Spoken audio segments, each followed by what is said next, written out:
Hey, what's going on, guys? We're back with the next part of our learning C# tutorial, and today we're going to go ahead and hopefully dive into some actual gameplay elements here. But before we do that, real quickly, I'm going to go ahead and make a public bool, and we'll call it allow input, and we'll default it to true. And then inside of our update function, where we had this screen cursor, just for a cleaner check, we'll do this allow input here. And then in here we'll do input equals false. And then in here, allow input equals true. Okay. Next thing I want to do is, in the previous project we did, we kind of made things, then we improved upon them later. And instead of doing that so much, I'm going to try and go ahead and do things the right way the first time around, just so, even if it's a bit more complex, I think I'd rather do that than do something simple, than have to pretty much redo it to make it workable later. So we're going to go ahead and add in a new code file, and we're going to call it weapon.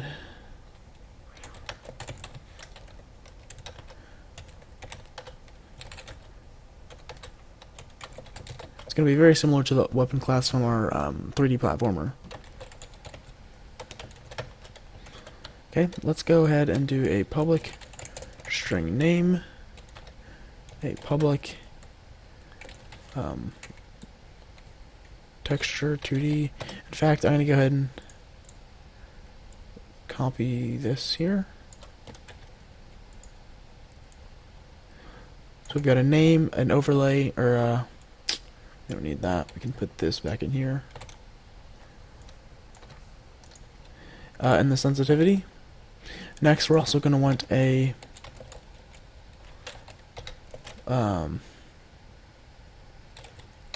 we'll do fire sound.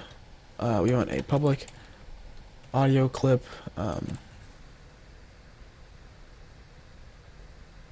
Actually, no, I'll change my mind about that one. There's a better way of doing that later. We also want a public float power, and we'll also do public float stability. So we're not going to go ahead and implement any of these yet. They're just for future reference, but eventually we're going to want things like maybe wind resistance for our levels, or distance, so you have to aim properly, stability, so like the cursor kind of doesn't hover, stay in place, so things like that. But for now we're gonna just leave those. And then in here you'll see we'll have some new red things. Let's go ahead and open up all of these so we can fix them all. Alrighty, and then in here we'll do a public weapon array, call it weapons. So this will be a list of all the weapons the player can have, and we'll do a public weapon current weapon. And then in our start, we're going to go ahead and do current weapon equals weapons sub 0. So the first weapon in the weapon array. Okay, next thing is in here, every time we see a red line, we're just going to do current weapon dot, and go ahead and copy for all of these guys.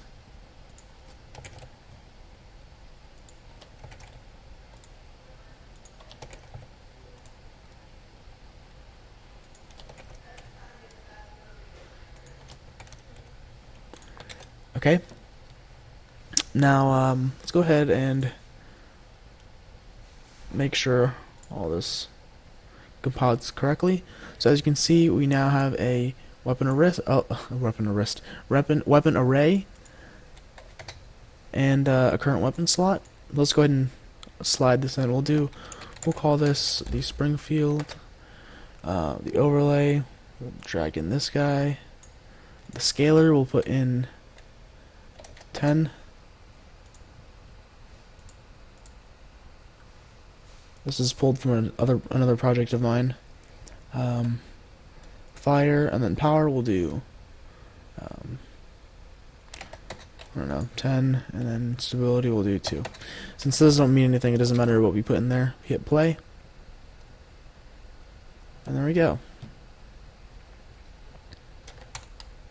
Now one thing you'll notice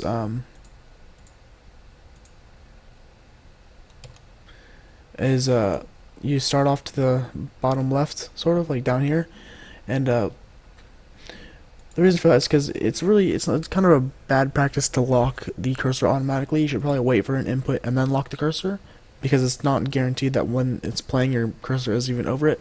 But that's something minor. We can go over that later.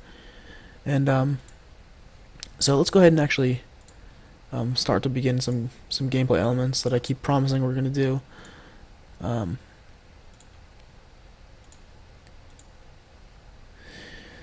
So normally I don't like to keep things in one script, but for this project it's probably easiest to do it.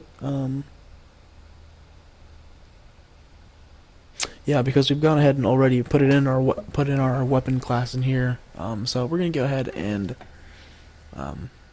do it in here. So first thing I'm gonna do is just cut all this, and we're gonna make a new method called Input Manager, and paste it in there. And then we're gonna go ahead and do a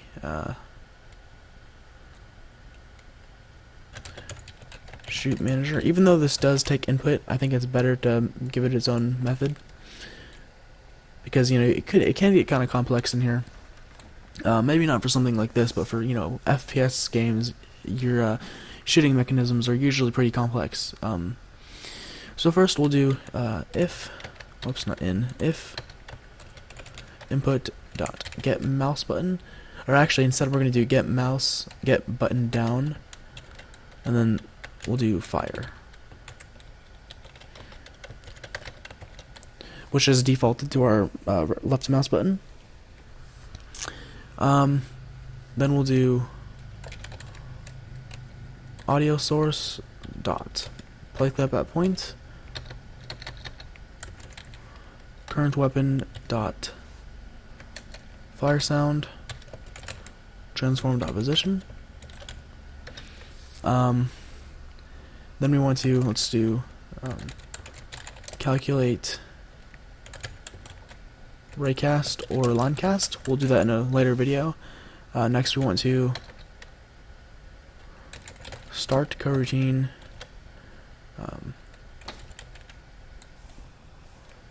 we'll do we'll call it rechamber.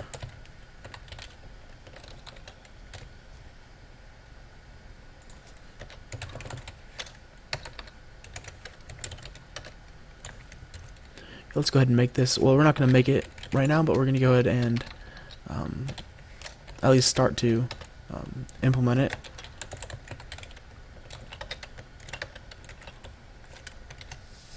Okay. In fact, in here, another thing I want to do is a public float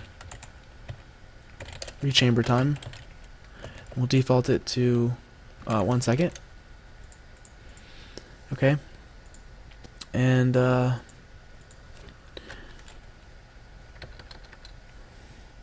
that's good enough for now. So, and then here we'll do allow input equals false, and then allow input equals true, and then in between these two is we'll actually do the rechamber. Now in here we can do it. We want to play an animation on the GUI layer, and then we also want to play some sounds. So the best way we can do this is with a while loop. We'll do float t equals time dot time. We'll do while we'll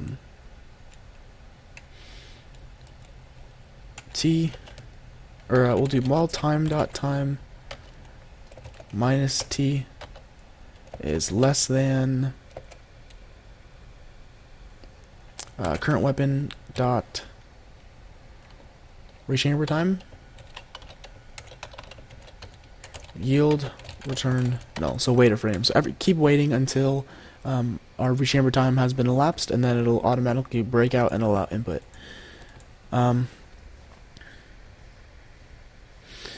So in here we'll do play animation, and then also we want to play the sounds. So it depends. If you have one sound, it's easy. You can just play the sound, but multiple times. but multiple times, you can have multiple sounds. Like I think in mine, I have the bolt back and bolt up, which you can easily just put them into one sound, which I might actually do because it's easier. But then my some other complex projects I had things called note tracks, which are usually they're for 3D animations, but you could probably use them for 2D animations as well. But I don't really want to dive into that right now. So what I'm gonna do is just up in the very front, we'll do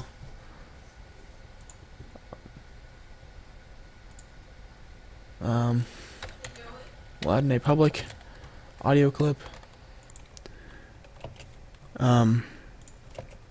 We'll do bolt back and then public audio clip bolt up. And I don't want to do it immediately. We'll do make a new boolean. We'll call it played equals false, and then here we'll do if time minus t is greater than we'll do, I don't know, 0.5 seconds.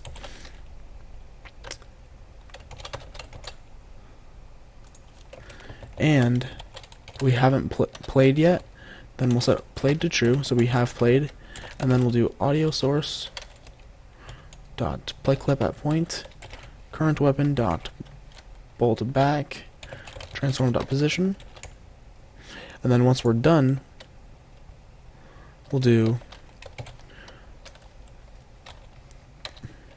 audio source dot play clip at point current weapon dot bolt up transform dot position. Okay, so now we should have our sounds working, which is our form of debug for our for this so far. Let's put in our bolt up, bolt back, hit save.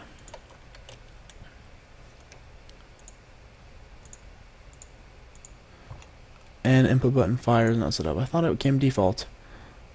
Edit project settings. I think it's an input. I think. Oh, it's fire 1.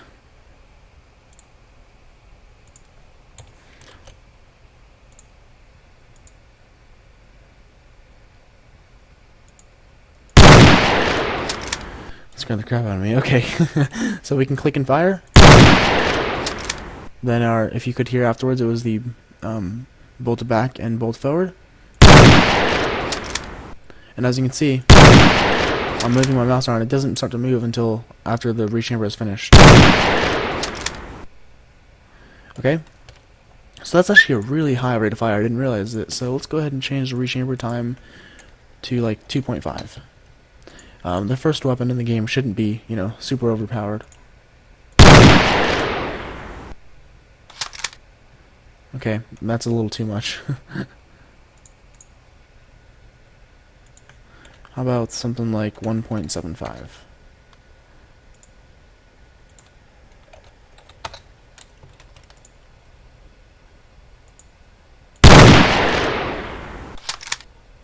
Okay, that's better.